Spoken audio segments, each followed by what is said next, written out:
The religious historian Karen Armstrong reminds us that scriptural narratives never pretend to be accurate records of the past. Some forms of modern Christianity, however, insist that they are, but that falls outside of the scope of this brief reflection.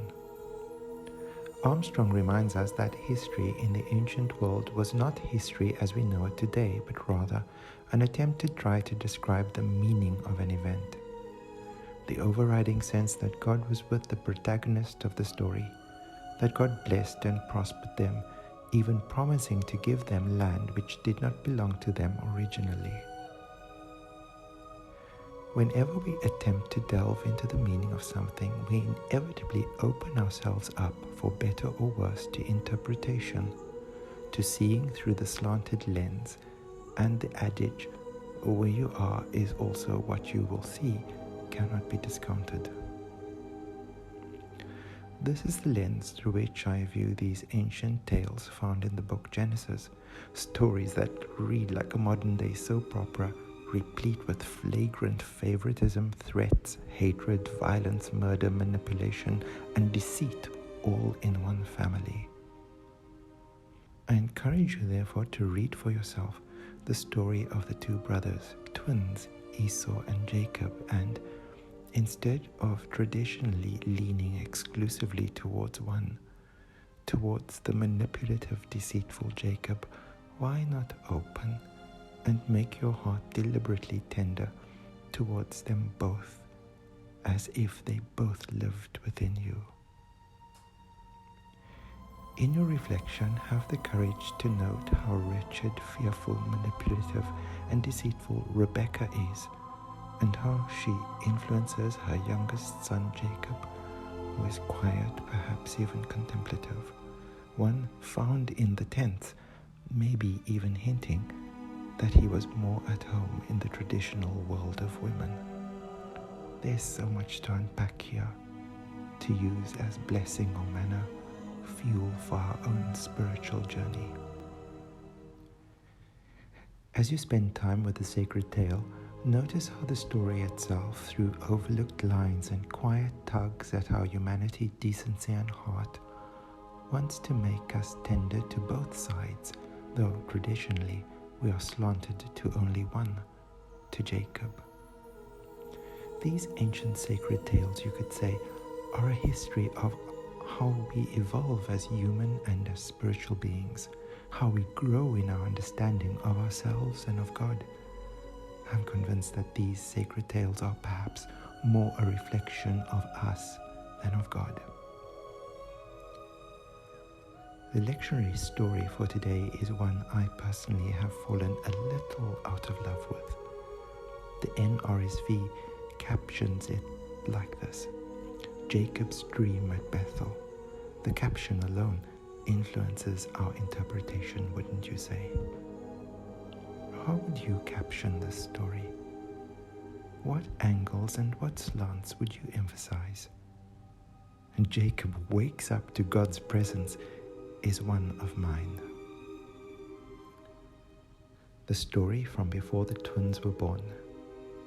For the purposes of this reflection, please would you mind starting the story here, from even before the twins were born, and then, influenced by what is said, prayerfully read the story set for today, noting what comforts and what disturbs you, what must be put to bed, and what must be aroused within you. The tale from before the twins were born. Here are just a few lines that stand out for me. Both boys are an answer to prayer. To personalize this, you and all that constitutes you are an answer to prayer. The children struggled together within the womb of their mother Rebecca. Perhaps they represent two aspects of our human nature, agitated sides within a conflicted self, or, to phrase it in the language of St. Paul, "For I do not do the good I want, but the evil I do not want is what I do." Jacob holds onto the heel of his brother Esau, possibly even giving him the courage and the strength to be born. They are like chalk and cheese. Isaac loved Esau, but Rebekah loved Jacob. We all long for, are proud of, and cling onto certain parts of ourselves. We are so partial. Immediate gratification can sometimes make us forget or even sell our birthright, what was intended for us from the moment we gasped our first breath of air. We relinquish God's deepest intentions for us as Esau did. For what? For bread, drink, and red lentil stew. We are complicit in our own downfall.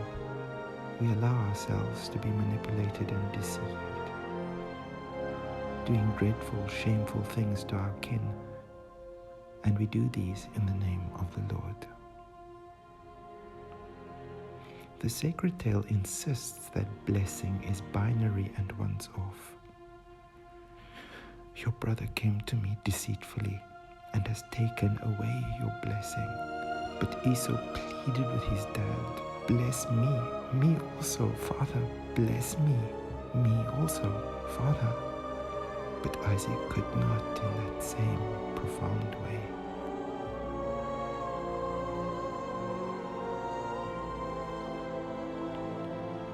From that moment on, the relationship between the two boys was shattered. But I do not want to end on this note.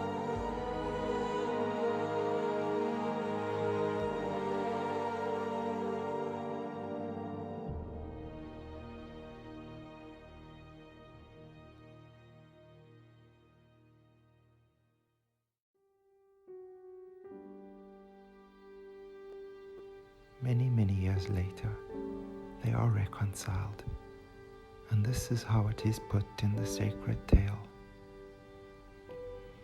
Esau ran. He ran to meet his brother Jacob and embraced him and fell on his neck and kissed him, and they wept. Turning to Esau, Jacob said, truly, to see your face is like seeing the face of God. I wonder, did Jacob know just how far he had come?